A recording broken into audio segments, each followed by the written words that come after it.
Hi guys, we have seen that electrophilic substitution reactions that is taking place in chlorobenzene and how chlorine is orthopara directing. Now we are going to recall a few topics that we have learned in grade 11 so that we could answer few questions about electrophilic substitution reactions in chlorobenzene. So we are going to see about inductive effect and resonance effect. So when you see a more electronegative atom attached to a carbon, see this is an alkyl part. To this carbon, chlorine is attached. Chlorine is more electronegative compared to carbon. So what will happen? This chlorine will pull this electron. So this chlorine will get a partial negative charge and this carbon will get a partial positive charge. So with that positive charge, this carbon will in turn pull this electrons. So what will happen? This carbon will get a partial positive charge. I put double del plus because this partial positive charge compared to this will be very less. So and it moves on throughout this chain. As it moves, the positive charge becomes smaller and smaller. So this effect is called as inductive effect. This describes the displacement of electrons via sigma bonds. So that is inductive effect. What are sigma bonds? All are single bonds. So there is displacement of electrons via sigma bonds, and this effect is called as inductive effect, and this effect is based on electronegativity. Now coming to resonance effect, now look here, we have lone pair of electrons. I've taken the example of ozone. Now here we have three oxygens. Here we have three lone pairs of electron, here two lone pairs, and here one lone pair. Now what will happen? This lone pair of electrons will move here and this bond will move here. Now based on that, what structure you will get? I'll put the arrow and I'll show you. So look here, this is moving here and this is coming here. So you are getting a structure like this. You are getting the double bond here because the arrow is pointed here, and this double bond comes here as electron pair. Okay. So this is getting a negative charge. So these two are resonance structures, and these two structures are equivalent to this structure. See, here also you have a double bond, here also you have a double bond, and here it is represented as a dotted line. So both between these two oxygens or these two oxygens, there can be a double bond. This is called as resonance. So resonance describes the polarity. See, you are getting del negative, and this is positive. This describes the polarity produced in a molecule by interaction between a lone pair electron and a pi bond. What is a pi bond? A double bond. So this resonance effect tells about the interaction between a lone pair of electron and the pi bond, and this effect is based on conjugation. You know what is conjugation? When there is alternate double and single bond, we call that as a conjugated system. So here in that system you are having an interaction between a pi bond and a electron lone pair of electron, and we call this as conjugation. Now this you could see in benzene also. Now look at these two structures. Here the bond, double bonds, and look at the double bonds here, they are interchanged. So this is resonance effect. So when we talk about inductive and resonance effect, inductive effect involves only sigma bonds, whereas resonance effect, it involves both the lone pair of electron and the pi bond. When I explained inductive effect, I told you when a more electronegative atom is attached to the carbon at the end of the chain, it will pull the electrons. If in case a lesser electronegative atom is attached to carbon, carbon will pull the electrons and the arrows will move on this side. So based on this, whether carbon is pulling the electron or the other atom is pulling the electron, there are two types of inductive effect. One is minus I effect and the other one is plus I effect. Same way, here on the benzene ring, you can have two different types of groups attached. One can be electron withdrawing group, the other can be electron donating. Here chlorine is electron withdrawing. Same way, if you put any other alkyl group, then that would be electron donating group. So based on the electron withdrawing and electron donating group, you can classify inductive and resonance effect as minus I effect and plus I effect, minus R effect and plus R effect, and this resonance effect can also be called as mesomeric effect. So you can also use plus M effect or minus M effect. Now look here, when you say minus I effect or minus R effect, what group will be attached? Electron withdrawing group will be attached. So examples of electron withdrawing groups are NO2, CN, CHO which is aldehyde, CO ketone, COOH carboxylic acid, fluorine, chlorine, bromine or amine group. So all this will be electron withdrawing group. So when there is an electron withdrawing group attached, then what effect will be there? Minus I effect or minus R effect. Now coming to plus I effect or plus R effect,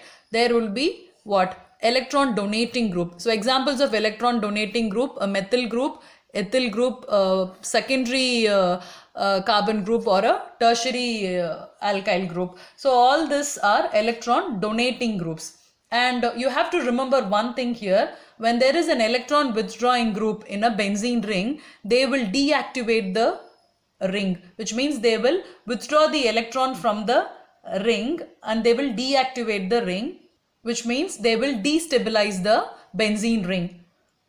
If such groups are attached to the benzene ring, then they will be meta-directing. Just now we have seen in the previous video that when chlorine is attached to the benzene ring, it was ortho-para directing. So here we say when electron withdrawing group is attached to the benzene ring, it will be meta-directing. Now the question arises, since chlorine is an electron withdrawing group, it should be meta-directing. Why is it ortho-para directing? To explain that question only, I am trying to recall all this. So after recalling this, let's move on to that question. So but remember, when there is an electron withdrawing group, they will deactivate the benzene ring and they will destabilize the ring, and that group will be meta-directing, which means when there is an incoming electrophile group, that group will be directed to the meta position. And same way, when there is an electron donating group, they will activate the benzene ring, which means they will stabilize the benzene ring, and they will be ortho-para directing, which means they will direct the incoming electrophiles to the ortho and para position. Now let's come back to our question. Although chlorine is a electron withdrawing group, why is it ortho-para directing? Now let's try to explain that question.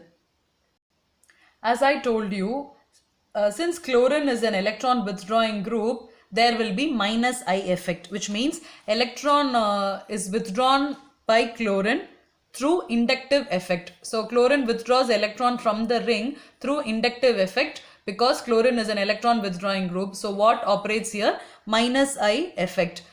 But since chlorine has a lone pair of electron, it releases electron through resonance. So both effects are operating here. You have minus I effect and also plus M effect. In the through plus M effect, which means resonance effect, chlorine is giving electrons to the benzene ring, and through minus I effect, chlorine is pulling the electron from the benzene ring. So as I told you, through minus I effect, chlorine tries to destabilize the intermediate carbocation. Because we are talking about electrophilic substitution reaction, what will be the intermediate? Carbocation. So through minus I effect, chlorine is trying to destabilize the carbocation. But through resonance, halogen is trying to stabilize the carbocation. So both are happening. Through minus I effect, chlorine is trying to destabilize the carbocation. Through plus M effect, chlorine is trying to stabilize the carbocation, and that stabilizing process is more pronounced at ortho and para position. We have seen a negative charge is at ortho and para position. So here you have to note one thing, this minus I effect, inductive effect is stronger than resonance effect, and what will happen? There will be net deactivation. So there will be withdrawal of electron.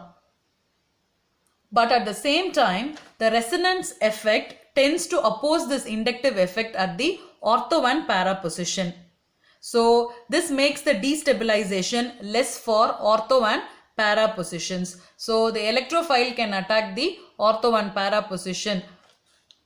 and that is the reason why chlorine is orthopara directing, even though it is an electron withdrawing group. So you have to tell all these points. Main thing is chlorine withdraws electron by minus I effect and gives electron by plus M effect, which is resonance effect. So at the end, the conclusion is the reactivity of this chlorobenzene is controlled by the stronger I effect, and the orientation is controlled by resonance effect. Orientation means the position of the incoming group. That orientation is controlled by resonance effect. So this is how you have to answer the question. Although chlorine is an electron withdrawing group, why is it orthopara directing? So remember, this inductive effect is stronger, but resonance effect dominates the inductive effect at ortho and para position. And remember, reactivity of chlorobenzene is controlled by minus I effect and orientation is controlled by plus R effect. That's why chlorine, being an electron withdrawing group, is orthopara directing. So when we started discussing about chemical properties of haloarenes, I told you haloarenes will undergo three types of reactions: nucleophilic substitution reaction, electrophilic substitution reaction, and the last one is reaction with metals. So far we have seen nucleophilic substitution and electrophilic substitution, and now we are going to see reaction of haloarenes with metals. In reaction of haloalkanes with metals, we have seen the reaction of haloalkanes with sodium metal in the presence of ether, and we going to see the same type of metal reactions here. The first reaction is called as Fittig reaction, F-I-T-T-I-G, Fittig reaction, in which if you take a halobenzene and treat it with sodium in the presence of ether, what you will get, this X will go out as NaX. You will get two benzene rings. We call this as biphenyl.